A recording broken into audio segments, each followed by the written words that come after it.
Just imagine ఒక కంటి చూపు లేని వ్యక్తి చాలా ట్రాఫిక్ లో ఎవరి హెల్ప్ తీసుకోకుండా ఆ ట్రాఫిక్ ని దాటి ఒక కాఫీ షాప్ కి వెళ్లి ఒక కాఫీ ఆర్డర్ పెట్టాడు. వినడానికి చాలా ఇంపాసిబుల్ గా ఉంది కదా, కానీ ఇది రియల్ లైఫ్ లో జరుగుతుంది. I was born blind.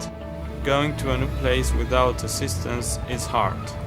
Technology has helped, but not much. So what I use the most is the white cane. Lumen అనే కంపెనీ ఎస్పెషల్లీ బ్లైండ్ పీపుల్ కోసం ఒక AI గ్లాసెస్ ని ఇంట్రడ్యూస్ చేసింది.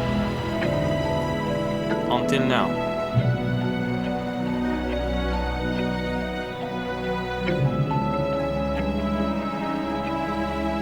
ఆ గ్లాసెస్ లో వాళ్ళు లిటరలీ ఒక సెల్ఫ్ డ్రైవింగ్ కార్ టెక్నాలజీని యూజ్ చేశారు.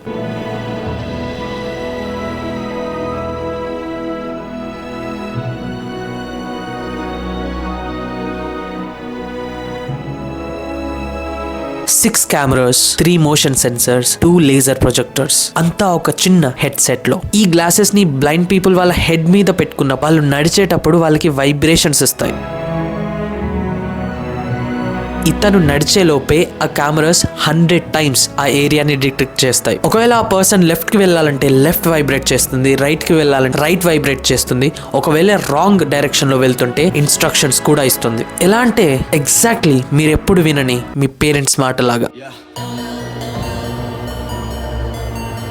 ఫర్ సపోజ్ ఒక blind person take me to the office అంటే ఆ రూట్ ని స్కాన్ చేసి ఆ మ్యాప్ డైరెక్షన్ ని ఫాలో అవుతూ ఈ బ్లైండ్ పర్సన్ ని వైబ్రేషన్స్ తో కంట్రోల్ చేస్తూ తీసుకెళ్తుంది. కానీ ఒక ప్రాబ్లం ఏంటంటే ఈ డివైస్ కాస్ట్ మీరింటే మైండ్ బ్లాక్ అయిపోతుంది. 10 లక్షలు. అవును, ఇది చాలా ఎక్స్పెన్సివ్, కానీ ఒక్కసారి ఆలోచించండి. మన ఇండియాలో 1 crore కన్నా ఎక్కువగా బ్లైండ్ పీపుల్ ఉన్నారు. ఒకవేళ ఈ డివైస్ అఫోర్డబుల్ ప్రైస్ లో వరల్డ్ వైడ్ అవైలబుల్ గా ఉంటే ప్రపంచమే మారిపోతుంది.